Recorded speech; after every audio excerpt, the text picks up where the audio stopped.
Cricket का सबसे बड़ा मुकाबला आज होगा। एशिया कप में पाकिस्तान और भारत का होगा आमना सामना। रोहित 11 के पास कोहली, शुभमन गिल और सूर्य कुमार बैटिंग के हथियार। पाकिस्तानी शाहीन करेंगे बॉलिंग से वार। बाबर, फखर, रिजवान, शादाब और इफ्तिखार के छक्के पॉली के लिए स्टेडियम में लगेंगे। शोर पाकिस्तान की सड़कों पर मचेगा। शाहीन, हारिस रऊफ और नसीम शाह भारतीय बल्लेबाजों की विकेटें उड़ाएंगे। पाक भारत मैच के दौरान आज बारिश की पेशगोई। पाक भारत टाकरा पाकिस्तानी वक्त के मुताबिक दोपहर 2:30 बजे शुरू होगा। इवेंट में पाकिस्तान नेपाल के खिलाफ पहली फतह समेट चुका, अब दूसरी जीत का इंतजार।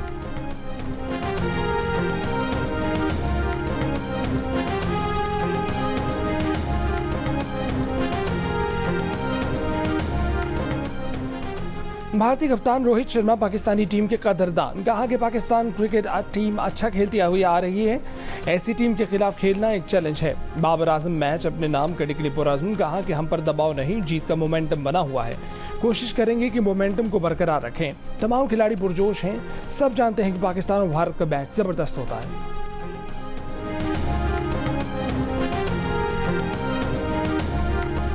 मैच से पहले प्रैक्टिस की साइडलाइन पर पाकिस्तानी और भारतीय खिलाड़ी दोस्तों की तरह मिले, एक दूसरे का हाल चाल पूछा, हंसी मजाक किया, एक दूसरे के लिए नेक ख्वाहिशात का इजहार किया।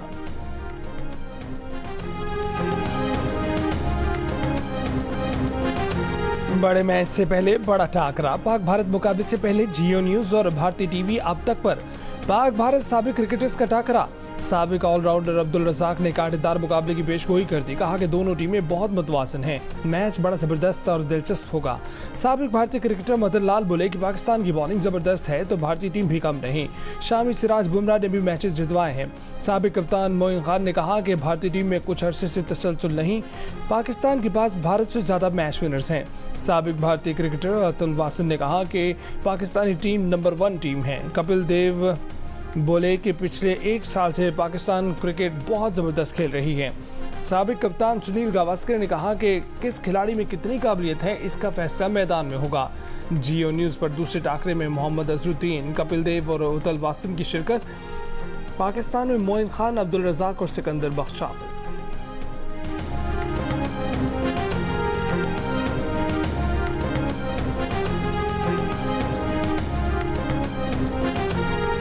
क्रिकेट टीम की middle order batter Iftikhar Ahmed का कहना है कि भारत के खिलाफ मैच मुश्किल होता है, कोशिश होती है कि हर टीम के खिलाफ परफॉर्म करूं। सिर्फ भारत से नहीं जीतना बल्कि हमें एशिया कप जीतना है।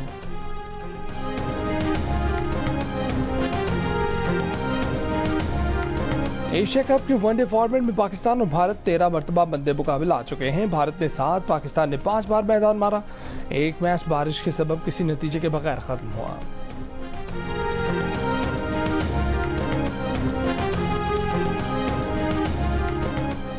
पाकिस्तान विमेंस टीम ने जनूबी अफ्रीका विमेंस को पहले T20 मैच में 5 विकेटों से हरा दिया। बिस्मा मारूफ ने 37, सिद्रा अमीन ने 33 रन बनाए। पाकिस्तानी विमेन ने 151 रन का हदफ आखिरी गेंद पर हासिल कर लिया। आलिया रियाज ने 26 गेंदों पर 28 रन की नाकाबिल शिकस्त इनिंग्स खेली।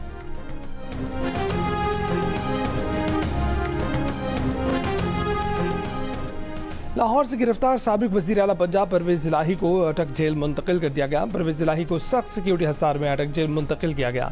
चेयरमैन तहरीक इंसाफ भी अटक जेल में ही कैद हैं। परवेज इलाही को लाहौर से इस्लामाबाद पुलिस ने 3 MPO के तहत गिरफ्तार किया था। इस्लामाबाद पुलिस का कहना है कि परवेज इलाही को डिस्ट्रिक्ट मजिस्ट्रेट के हुक्म पर 3 MPO के तहत गिरफ्तार किया गया। परवेज इलाही को नजरबंद करने की सिफारिश SSP स्पेशल ब्रांच और IB ने की। इससे पहले लाहौर हाई कोर्ट ने हुक्म दिया कि परवेज इलाही को कोई अथॉरिटी, कोई एजेंसी गिरफ्तार नहीं करेगी, किसी भी कानून के तहत नजरबंद भी नहीं किया जाएगा।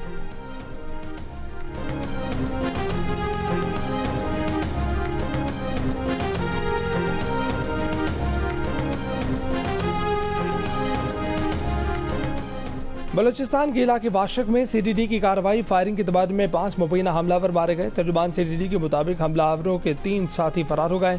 हमलावरों के जेर इस्तेमाल घर से असलहा और गोला बारूद बरामद हुआ।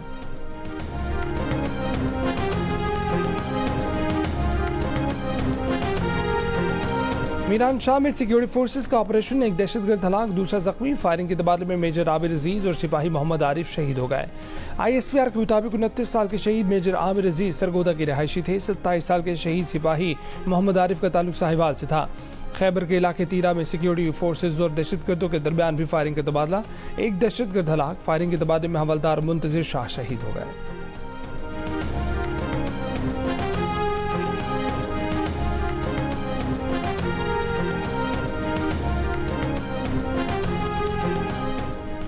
दहशतगर्दों के बुज़दिलाना हमले दहशतगर्दी के खात्मे का हमारा आज़म कमज़ोर नहीं कर सकते। मुसल्लह फ़ौज मदर वतन से दहशतगर्दी का नासूर हर कीमत पर ख़त्म करने के लिए पुरज़्म है। Army chief general Asim Munir का दो टोक पैगाम। कहा कि दहशतगर्दों की खाम ख्याली है कि वो हमारे आहनी आज़म और रियासत की रिट को चैलेंज कर सकते हैं। Army chief general Asim Munir का बन्नों का दौरा, खुद कुछ धमाके और सिक्योरिटी से मुतल्लिक इक़दामात पर ब्रीफिंग दी गई।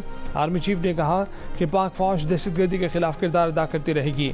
आर्मी चीफ ने ऑफिसर्स और जवानों के आज़म को सराहा। धमाके में जख्मी होने वालों की इयादत की।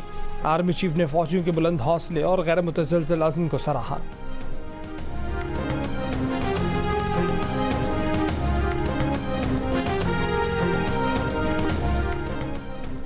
रात को दुकानें जल्द बंद करने से मुतल्लिक फैसला सूबों को एतमाद में लेकर करेंगे। फैसले का नफाज जल्द नजर आएगा।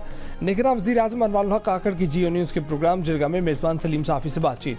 कहा कि बिजली के मामले पर जल्दी फैसला नहीं करना चाहते। हम ऐसा फैसला नहीं करना चाहते जो बाद में वापस लेना पड़े। हमारी टीम इस मसले के शॉर्ट टर्म और लॉन्ग टर्म हल तजवीज़ करेगी। मैंने ये नहीं कहा था कि बिजली ऐसा मसला नहीं जिस पर पहिया जाम हड़ताल की जाए। हमें इस तबके से बहुत ज़्यादा हमदर्दी है जिस पर बिजली के बिलों का बहुत बोझ पड़ा है।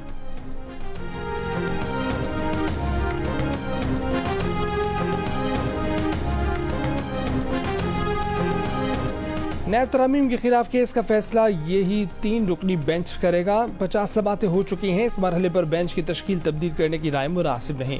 नैब तरमीम के खिलाफ केस पर 29 अगस्त की समात का तहरीरी हुक्मनामा जारी। जस्टिस मंसूर अली शाह ने इख्तलाफी नोट में कहा कि केस की समात प्रैक्टिस एंड प्रोसीजर कानून के फैसले तक मौखर की जाए या फुल कोर्ट तश्कील दिया जाए। नैब तरमीम केस की समात के दौरान चीफ जस्टिस उमरता बंदयाल ने कहा कि सवाल यह है कि नैब तरमीम से जुर्म को ख़त्म करना कानूनी है या गैर कानूनी। इस पर जस्टिस मंसूर ने कहा कि इसका जवाब यह है कि आइंदा पार्लियामेंट नैब तरमीम पर दोबारा गौर कर लेगी। जोर लगा कर थक गए कि नैब तरमीम में गलती मिले मगर नहीं मिल रही। कुछ चीज़ों को फितरत पर छोड़ दें। इलेक्शन सर पर है, अवाम को फैसला करने दें। पार्लियामेंटेरियन अवाम का अमीन होता है। सबसे बड़ी खिलाफ वर्जी तो ये है कि कैसे एक शख्स अपनी मर्जी से पार्लियामेंट छोड़कर चला गया।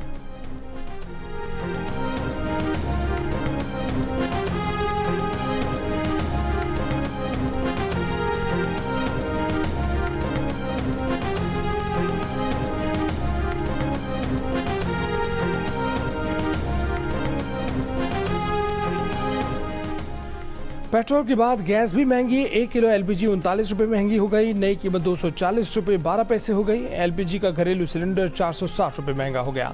12 किलो के घरेलू सिलेंडर की नई कीमत 2833 रुपये हो गई।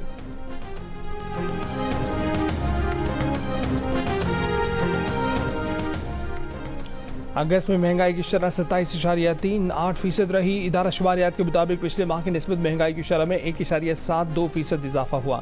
अगस्त में टमाटर 75%, मसाले 17% और अंडे 16% महंगे हुए। एक माह में चीनी 9%, दाल माश और खुश्क दूध की कीमत 5.5% बढ़ी। रिपोर्ट के मुताबिक शहरों में ट्रांसपोर्ट के किराए 22% बढ़ गए। एक साल में आटा तकरीबन 100% और चाय 94.5% महंगी हो गई।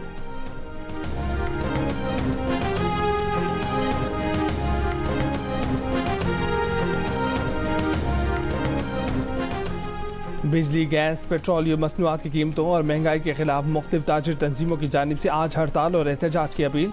पंजाब बार काउंसिल ने भी महंगाई के खिलाफ हड़ताल का ऐलान कर दिया। पंजाब भर में वकला अदालतों में पेश नहीं होंगे। जमात इस्लामी की भी आज शटर डाउन हड़ताल की कॉल।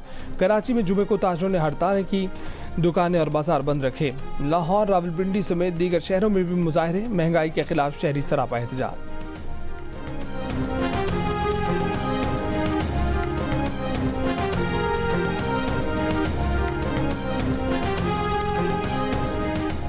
नवाज शरीफ की क़यादत में महंगाई, बेरोजगारी और माशी बदहाली के खिलाफ ऐलान जंग कर दिया है। नवाज शरीफ के आने से महंगाई के अंधेरों और मायूसियों का खात्मा होगा।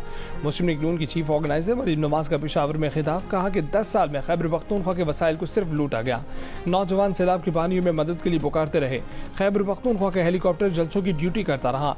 मरीम नवाज ने सवाल किया कि तरक्की को तनज़ली में किसने बता, महंगाई के जिन को किसकी वतन दुश्मन सियासत ने जन्म दिया।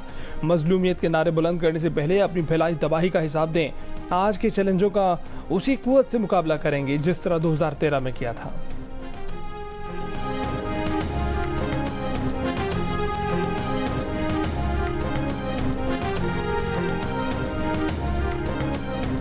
जो मुआशी तबाही हुई है वो एक साल में ठीक नहीं हो सकती। साबिक वज़ीर ख़ज़ाना इसहाक़ डार की लंदन में मीडिया से गुफ्तगू। कहा कि नून लीग ने अपने दौरे हुकूमत में बैरूनी अदायगियाँ वक्त पर की। पाकिस्तान की डिफ़ॉल्ट का मंतरा हमेशा के लिए ख़त्म हो गया है। निगरां हुकूमत तमाम पॉलिसियों को लेकर चले तो मुल्क बेहतर होगा।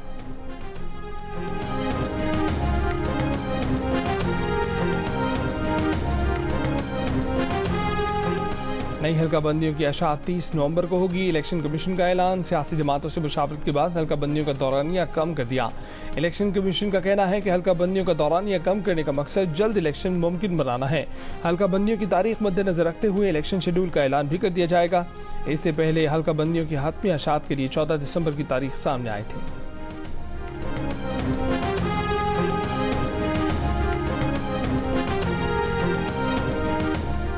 पीपल्स पार्टी के तर्जुमान फैसल करीम गुंडी ने कहा है कि कौम को इस वक्त इलेक्शन में जाना चाहिए। नहीं मालूम सियासी जमातें इलेक्शन से क्यों भागना चाहती हैं। पीपल्स पार्टी समझती है कि 90 दिन में इलेक्शन होने चाहिए। प्रोग्राम आज शाहजेब खानज़दा के साथ में गुफ्तगू करते हुए उन्होंने कहा कि इलेक्शन कमीशन हल्का बंदियों की हतमी अशात के लिए तारीख का ऐलान कर देगा तो उसके बाद पीपल्स पार्टी अपना फैसला मरकजी मजलिस आमला के इजलास में करेगी।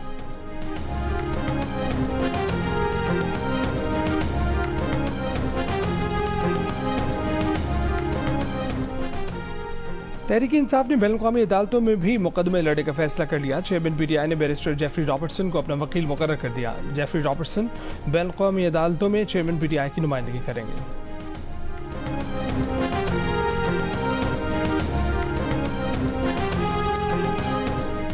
पाकिस्तान तहरीक इंसाफ कोर कमेटी ने कहा है कि सेनेटर ओन अब्बास बप्पी तहरीक इंसाफ का हिस्सा हैं और रहेंगे। कोर कमेटी का चेयरमैन पीटीआई के जेल ट्रायल पर शदीद तशवीश का इजहार। कमेटी ने नैब कानून में तरमीम के खिलाफ चेयरमैन पीटीआई की दरख्वास्त की समाअत का जायजा लिया। कमेटी ने कहा कि हल्का बंदियों के शेड्यूल का असर 9 इजरा गैर अहम है। ये इंतखाबात के 90 रोज़ के आगे इल्तवा की कोशिश है।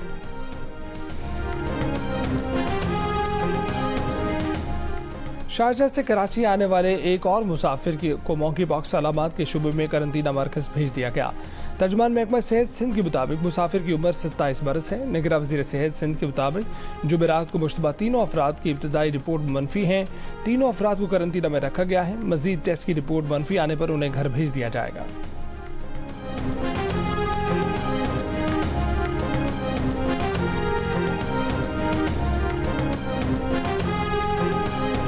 पिंचा पुल के मकाम पर पाइप डालकर सीमेंट से बनाए गए पुल का काम मुकम्मल कर लिया गया है। एनएचए हुकाम के मुताबिक सीमेंट के पुल को 4 सितंबर तक ट्रैफिक के लिए खोल दिया जाएगा।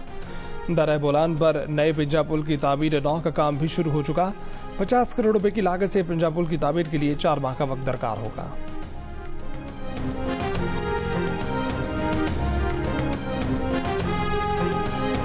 सिंध बिल्डिंग कंट्रोल अथॉरिटी में 16 अफसरान को मुअत्तल कर दिया गया। नोटिफिकेशन के मुताबिक मुअत्तल अफसरान में additional deputy directors, assistant directors, senior building inspector समेत दीगर शामिल।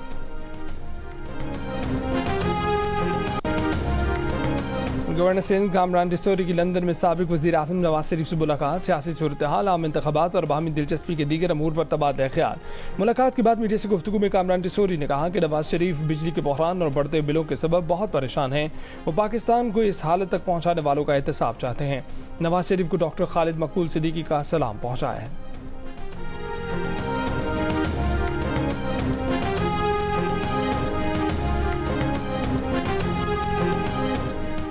निगरान वफाकी वज़ीर IT उमर सैफ ने कहा है कि कुछ हफ्ते सुकून के बाद ट्विटर ट्रोल्स दोबारा हाइपर ड्राइव में हैं। उनकी माली इमदाद कौन कर रहा है और अब क्यों? ये ज़्यादातर बैरून मुल्क से चलने वाले अकाउंट्स हैं। इन अकाउंट से पाकिस्तान के लिए हर अच्छी खबर को बदनाम करने की कोशिश हो रही है। हर रियासती इदारे पर हमला कर रहे हैं। नहीं मालूम वो इससे क्या हासिल करना चाहते हैं।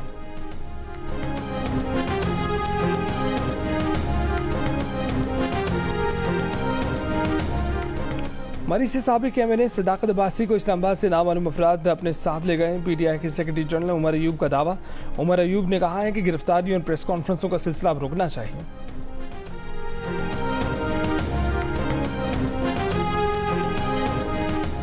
अमीर जमात इस्लामी सिराज हक ने कहा है कि गलत मुआहिदों से बिजली की कीमतों में रोज बरोज इजाफा हो रहा है। बिजली को रो रहे थे कि पेट्रोल बम हम पर इस्तेमाल किया गया। रावलपिंडी में ग्रैंड यूथ कन्वेंशन से खिताब में कहा कि बिजली के बिलों में 16 इकसाम के टैक्सेस लगाए गए हैं। पाकिस्तान की सियासत और मईशत IMF की मरहून मिन्नत है।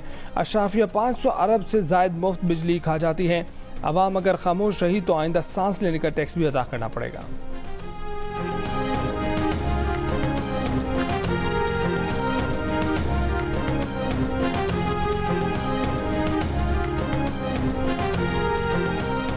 गिलगित बल्तिस्तान में अमन अमान की सूरत हाल के पेश नज़र वज़ीर आला की ज़ेर सदारत इजलास। गिलगित बल्तिस्तान में फौज तलब करने का फैसला। बड़े शहरों में स्काउट्स, रेंजर्स और FC तैनात होगी। अमन अमान के क़याम के लिए दफ़ा 144 नाफिज करने का भी फैसला। गैर कानूनी इज्तिमात और सड़कों की बंदिश पर पाबंदी। सोशल मीडिया और दीगर ज़राए से नफरत फैलाने पर भी सख्त कार्रवाई होगी।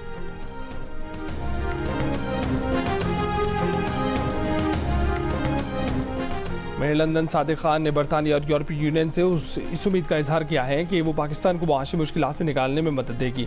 लंदन में जियो न्यूज़ से गुफ्तगू करते हुए कहा कि पाकिस्तान को माजी में ज़लज़ले और सैलाब का सामना रहा, सबको ऐसे ममालिक की मदद करनी चाहिए।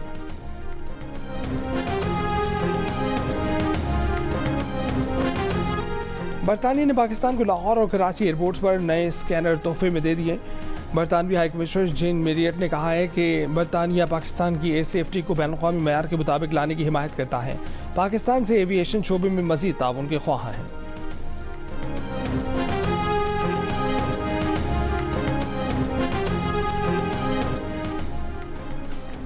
बरतानिया की मारूफ कारोबारी शख्सियत मिस्री निजात मोहम्मद अल-फायद 94 बरस की उम्र में इंतकाल कर गए। नमाज जनाजा लंदन के रीजेंस पार्क मस्जिद में अदा की गई।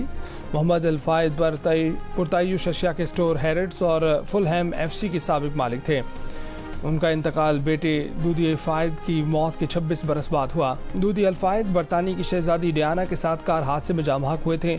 मोहम्मद अल-फायद ने दुबई की तरक्की में भी किरदार अदा किया। श्रीलंका और बांग्लादेश की क्रिकेट टीमें लाहौर पहुंच गईं। दोनों टीमें आज गद्दाफी स्टेडियम में ट्रेनिंग करेंगी। अफगानिस्तान और बांग्लादेश का मैच 3 सितंबर को खेला जाएगा। और 6 टीमें एक ट्रॉफी, कौन ले जाएगा एशिया कप में बाजी? पाकिस्तान, भारत, बांग्लादेश, श्रीलंका, नेपाल या अफगानिस्तान? जियो न्यूज़ पर सनसनीखेज मुकाबलों पर तरजीह और तबसरों से सजे प्रोग्राम। साबिक कप्तान मोइन खान, ऑलराउंडर अब्दुल रज़ाक और क्रिकेट के सिकंदर बख्त। देखिए दिलचस्प तबसरे और तरजीह रोजाना सिर्फ जियो न्यूज़ पर।